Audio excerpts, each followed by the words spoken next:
Diana Ross has distinguished herself as an actor, earning an Oscar nomination and a Golden Globe Award.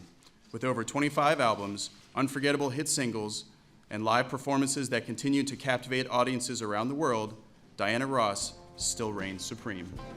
She once sang through a thunderstorm in Central Park, refusing to leave the stage while lightning flashed around her.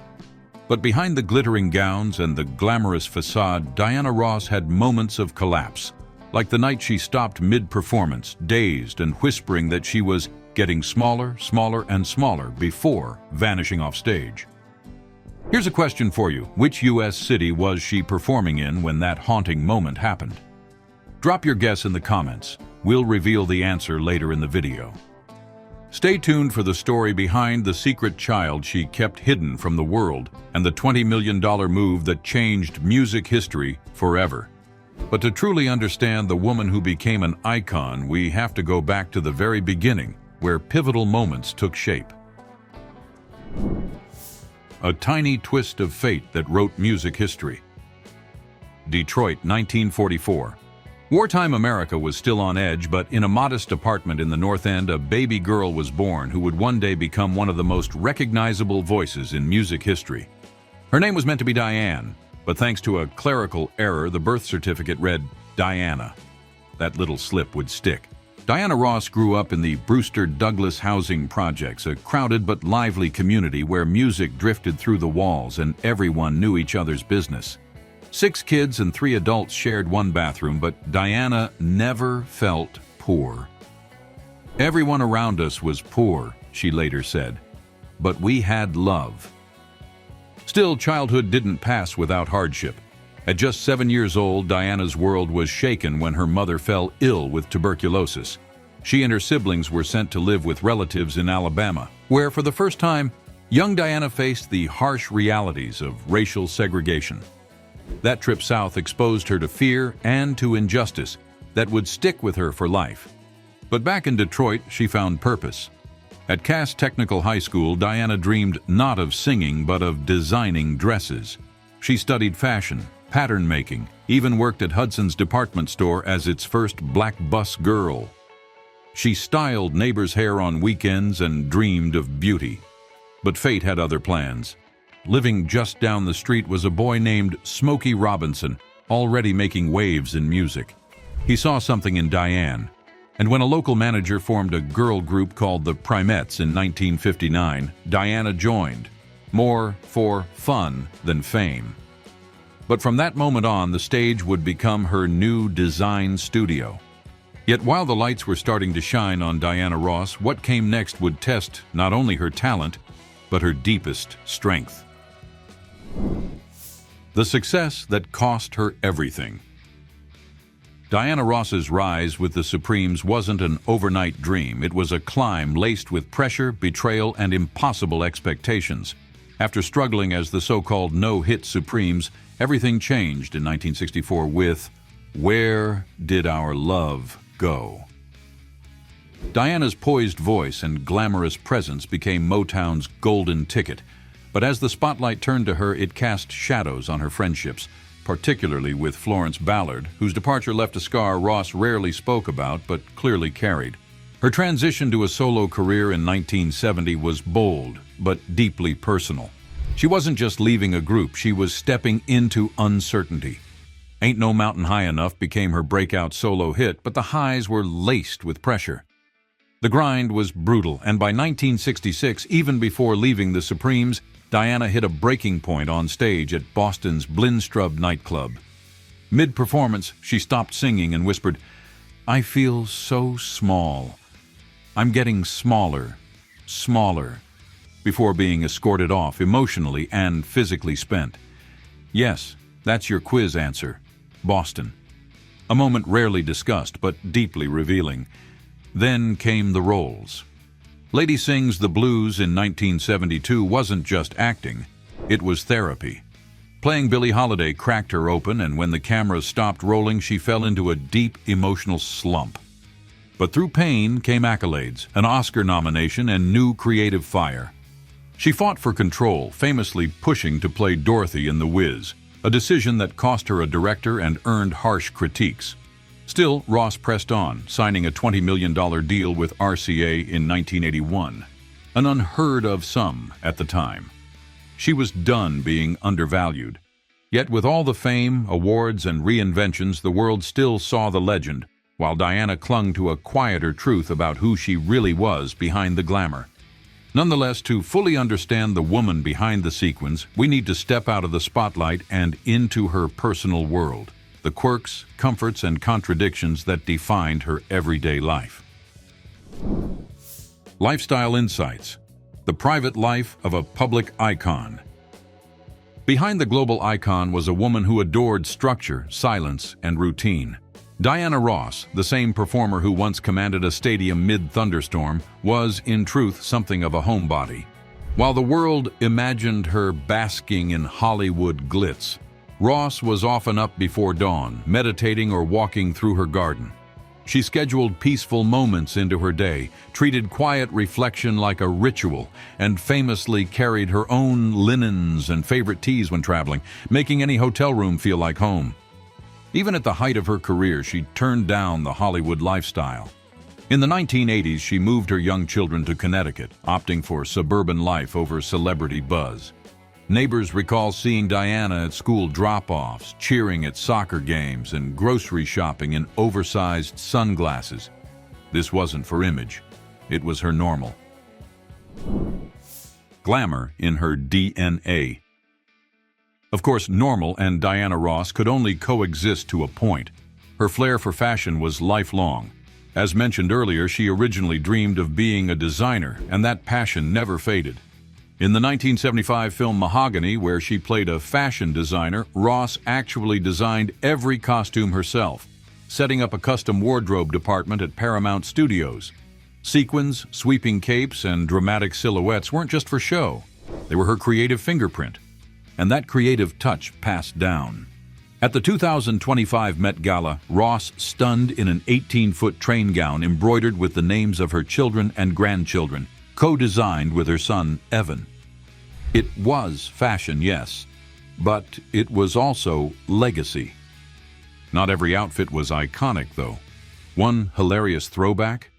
In the 70s, she once wore a gold gown decorated with giant watermelon slices, fearlessly fabulous, even when it raised a few eyebrows. The unexpected diva. Fans might imagine Diana surrounded by staff, but she relished doing things herself. At home, she often skipped makeup entirely, opting instead for her signature oversized shades. Her go-to routine? A touch of lip gloss and mascara. That's it.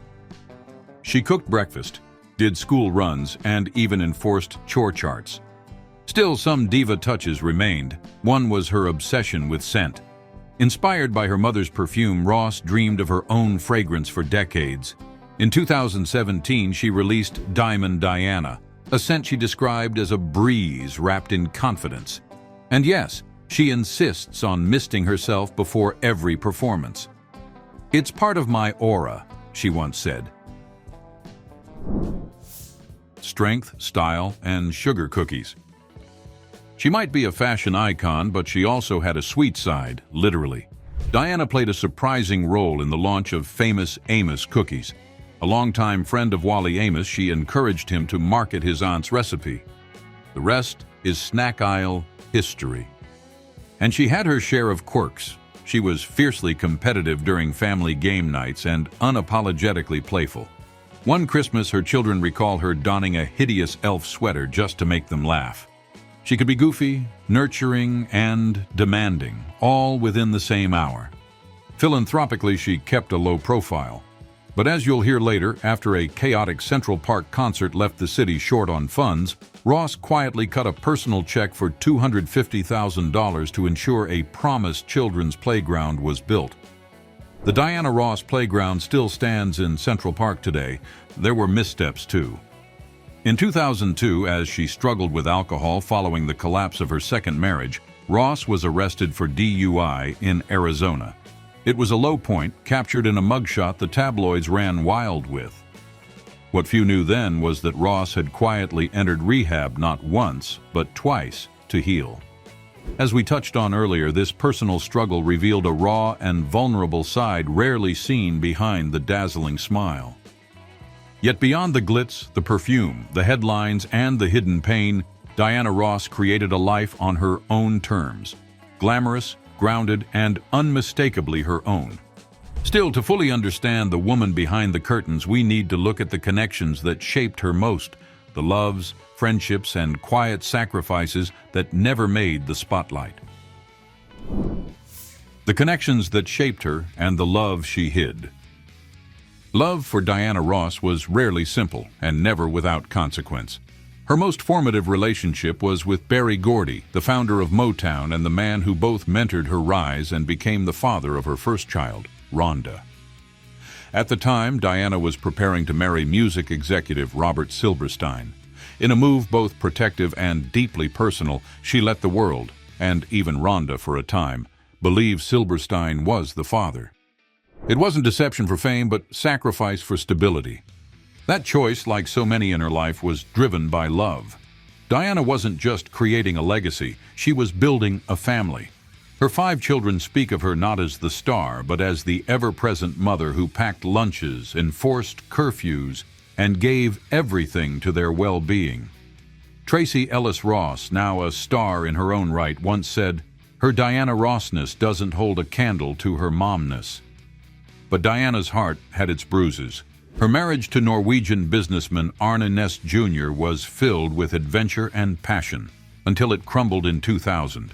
His tragic death just a few years later left Diana grieving a man she once called her soul mate. There were surprises too, like her brief secret romance with childhood friend Smokey Robinson, or the unexpected connection with Gene Simmons of Kiss, who credited Diana for softening his views on family life. And then there was Michael Jackson, the surrogate little brother who adored her. So much so, he named her as a backup guardian in his will. Through it all, Diana held her friendships, romances, and rivalries close, even when they hurt. She kept her circle tight, her loyalties strong, and her privacy sacred. Nonetheless, understanding Diana's emotional world is only half the picture, because behind the scenes she was also rewriting the rules of fame, power, and financial control. The wealth she had to fight for. As of 2025, Diana Ross's estimated net worth sits at around $250 million, a testament not just to her fame, but to decades of smart, often quietly bold financial decisions. Back in 1980, despite selling over 100 million records, she discovered she had only $300,000 to her name. That wake-up call led to her historic $20 million deal with RCA, then the largest recording contract in history. She's since earned millions through touring, often commanding $150,000 to $400,000 per show, royalties from her extensive catalog, and licensing deals. In 2017, she launched her fragrance line, Diamond Diana, adding another stream to her empire. Ross also turned down a multi-million-dollar offer to sell her music masters, choosing legacy over a lump sum. Yet Diana's finances weren't just about the bottom line, they were about independence and ownership. Still, the clearest signs of her success may not be found on a balance sheet, but in the homes she's built and the legacy they hold. The homes that held her legacy. Diana Ross's real estate story reads like a timeline of her evolution, from Motown ingenue to global icon to matriarchal force. Her longtime estate in Greenwich, Connecticut is perhaps the most personal. Purchased in the 1980s, the sprawling 12,500 square foot mansion sits on 5 lush acres and features 11 bedrooms, a bowling alley, wine cellar, and even apartments above the garage. But this wasn't just a trophy home, it was where Ross chose to raise her children, away from Hollywood's glare. It's where she hosted family game nights, school drop-offs, and, eventually, her son Evan's wedding. In Miami Beach, Ross made a splash with a $15.5 million waterfront mansion on San Marco Island. With its infinity pool, private dock, and rooftop deck, it was a striking contrast to her Connecticut retreat. More modern, more extravagant. She listed it in 2024 for $17.8 million, reflecting not just its luxury but its value as a branded part of her legacy. There's also her serene Malibu home on Carbon Beach, which offered sun-soaked seclusion for years. And then, of course, there's her childhood home in Detroit, a modest property that sold for just $1,800 in 2017, years after the Ross family moved on, but still echoing with history. These homes weren't just investments, they were extensions of Ross herself, glamorous, grounded, and always intentional. Nonetheless, for someone who moved with such grace, Diana's relationship with transportation, especially her legendary vehicles, adds yet another fascinating layer to her story. The rides that matched the diva's drive. Diana Ross has always known how to make an entrance, and that extends to her choice of wheels. Back in 1967, at the height of her Supremes-era fame, she treated herself to a Jaguar E-Type Series I Roadster, a sleek, elegant symbol of arrival. Purchased for just under $7,000, it was more than a car. It was a statement. That very Jag later went on to auction as a prized collector's item, dubbed the ex-Diana Ross Jaguar. She's also been famously linked to a Rolls-Royce, often photographed perched atop the hood in one of the most iconic diva snapshots of all time. Pure glamour with a touch of mischief.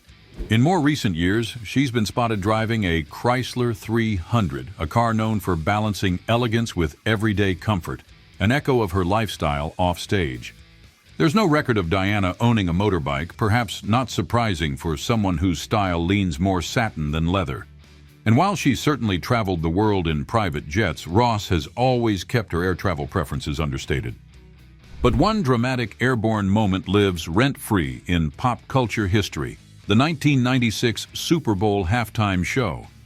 After bringing down the house with a medley of hits, Diana didn't just exit the stage. She boarded a helicopter from the 50-yard line and soared into the sky, waving to a roaring crowd. It was pure Diana, theatrical, unforgettable, and iconic.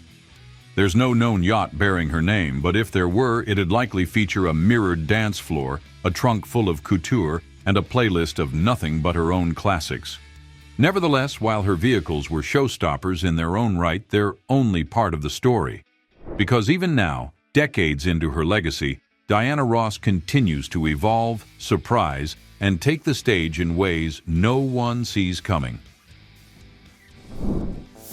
The legend who refuses to exit the stage. At 81, Diana Ross is still captivating the world, not as a relic of the past, but as a living legend writing her next chapter. In 2025, she made a triumphant return to the Met Gala after 22 years, donning a custom white gown embroidered with the names of her children and grandchildren, a breathtaking blend of family pride and timeless glamour, as hinted at earlier. She's now preparing for her Celebrating Timeless Classics tour, which will span the US and Europe through summer 2025. One standout show? A performance in Glasgow with the Royal Scottish National Orchestra, marking her first symphonic collaboration, a career twist few saw coming. Despite her age, Ross has no plans to slow down. "I'm never going to retire. They're going to have to drag me off the stage," she declared recently. For her, every show is still a celebration, every gown still a story. And after all the fame, feuds, love, loss, and reinvention, Diana Ross stands tall, not just as an icon, but as a woman who built a life of meaning on her own terms. She has lived a life larger than legend. But which moment surprised you most? Her secret heartbreaks? The helicopter exit? Let us know in the comments. Like, subscribe, and check out our next video on the icons who shaped music forever. This has been a deep dive into Diana Ross. Thank you for watching.